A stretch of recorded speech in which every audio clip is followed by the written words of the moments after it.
আজকে মত বিনিময় সবার সম্মানিত প্রধান অতিথি জনাব হাসান মোহাম্মদ শওকত আলী, উপস্থিত বিশেষ অতিথি আমাদের এলাকার ডিসি সাহেব, এসি সাহেব, ওসি সাহেব, সম্মানিত এলাকার মুরব্বিয়ান, আমার ছোট ভাইয়েরা, বোনেরা, আমার এবং পুলিশের ঊর্ধ্বতন কর্মকর্তাবৃন্দ, সবাইকে আমার পক্ষ থেকে ধন্যবাদ জানাই। সম্মানিত এলাকাবৃন্দ, মত বিনিময় প্রথম মত বিনিময় করতে হয়। সেই আমাদের মাননীয় ডিসি সাহেব কথা বলেছেন, যা আমরা আজকে যারা অবহেলিত পুলিশ ছিলাম তারাই আজকে সামনের সারিতে চলে এসেছে।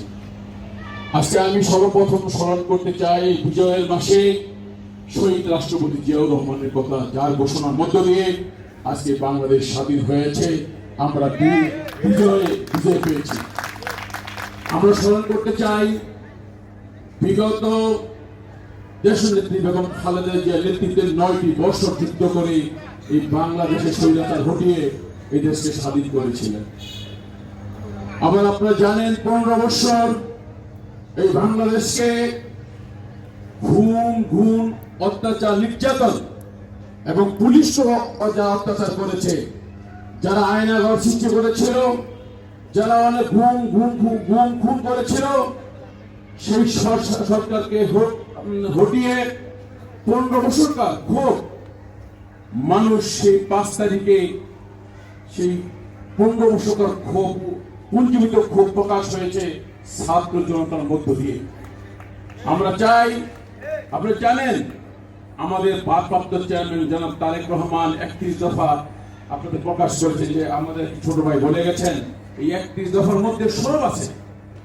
বাংলাদেশে ভবিষ্যতে কোন স্বৈরাচার যাতে গঠন না হতে পারে, এক সরকার যাতে 20 বছর না থাকতে পারে, দু টার্ম যাতে কোন সরকার একজন লোক প্রধানমন্ত্রী না হতে পারে, 31 দফার মধ্যে তিনি বাস্তবায়ন করে গেছেন। 31 দফার মধ্যে অনেক কিছু বলে গেছেন। এর মধ্যে বললেন স্বৈরাচার যাতে ভবিষ্যতে এদেশে আর কোনোদিন তৈরি না হয়, সেটাও তিনি এই 31 দফায় বলে গেছেন। জনগণকে নিয়ে দেশ পরিচালনা করা হবে, সেটাও তিনি বলে গেছেন। পাশাপাশি আমি মাননীয় প্রধানমন্ত্রীর সামনে সত্য কথা বলতে চাই।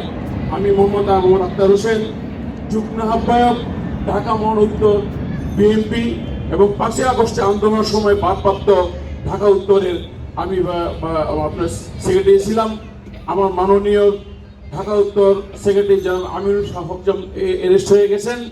ভারপ্রাপ্ত চেয়ারম্যান সাহেব আমাকে আন্দোলনের সময় ঢাকা উত্তরের দায়িত্ব দিয়েছিলেন আমাকে। আমি ওই সময় মাঠে থেকে আমার বাংলাদেশ জাতীয়বাদী দলের লোক সাথে নিয়ে আমি মাঠে কাজ করার সুযোগ পেয়েছি। কিন্তু আমার দুঃখ একটাই, যে বাংলাদেশে এমন পুলিশ তো চাইনি কেউ। আপনি জানেন 2010 সালে ডিসি নজরুল, যিনি এই যে টিভিতে ডিসি ছিলেন, এসি সুলাইমান,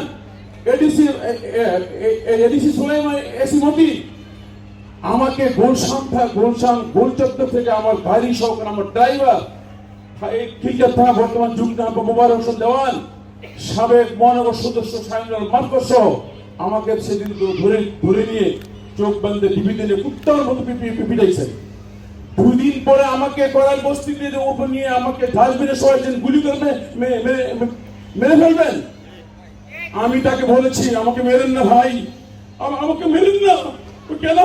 আমি আপনাকে 1.5 কোটি টাকা দেব। ওই দিবি তো শিওর? 3 জন অস্ত্র উঠেছে, আমাকে টিভিতে নিয়ে গেছে, নিয়ে যে বলছে ওই টাকাতে। আমি কই ভাই এত টাকা দিতে পারবো না। এই মনে করুন কুত্তার মতো পিটে 3 দিন, চোখ পেয়ে 3 দিন পিটাইছে। আমাকে কোনো খবর দেয় জিগান এই সমস্ত এই পুলিশ 3 জন মিলে 3 দিন পরে আমাকে আমার কাছ থেকে আপনার 41 লক্ষ টাকা নিছে। এখন বলতো আমি কোমরে এখনো আপনার ব্যথা হয়, এরকম আমাকে মারছে। আপনি জানেন 2012 সালে আমাকে 11টি গাড়ি পোড়া মামলা দিয়েছে। তখন ওসি ছিল রেজা, এখন পিপিএল এডিসি রেজা এখন আছে। ইনি আমাকে 3 দিন এই আপনার কাঁচা মরিচ দিছে চোখে। এ ধরনের পুলিশ বাংলার জনগণ আর চায় না। আমরা চাই পুলিশ জনগণের বন্ধু, পুলিশ জনগণের বন্ধু, পুলিশ আমরা চাই রাত্রে ঘরে ঘুমাবো, পুলিশ আমাদেরকে পাহারা দেয়, পুলিশ রাত্রে সজাগ থাকে, আমরা সবাই কিন্তু ঘুমাই। কেন? পুলিশ আমাদের বন্ধু, পুলিশ আমাদেরকে আরাম দেয়। আজকে চুরি ডাকাতি যাতে না হয়, আমি যাতে শান্তিতে ঘুমাতে পারি, সেই নিশ্চয়তা কিন্তু পুলিশ দেয়। আমরা চাই ভবিষ্যতে এই জনগণ চাই পুলিশ জনগণের বন্ধু হয়ে থাকুক। আমরা বাংলাদেশ জাতীয়বাদী দল, আমাদের ভারপ্রাপ্ত চেয়ারম্যান সব একটাই কথা, কোন চাঁদাবাজি, হয়রানি, নির্যাতন, দখলদারি, আপনার যারা আপনার সন্ত্রাসী চাঁদাবাজি করবে, তারা আমার দলের কেউ না, কেউ না। একদম কারো একটা আপনাদের ওসি হিসাবে আমি হিসাবে বলতে চাই, আমি আপনারা জানেন ঠিক থানা ভৌগোলিক এলাকা 43 নম্বর ওয়ার্ড,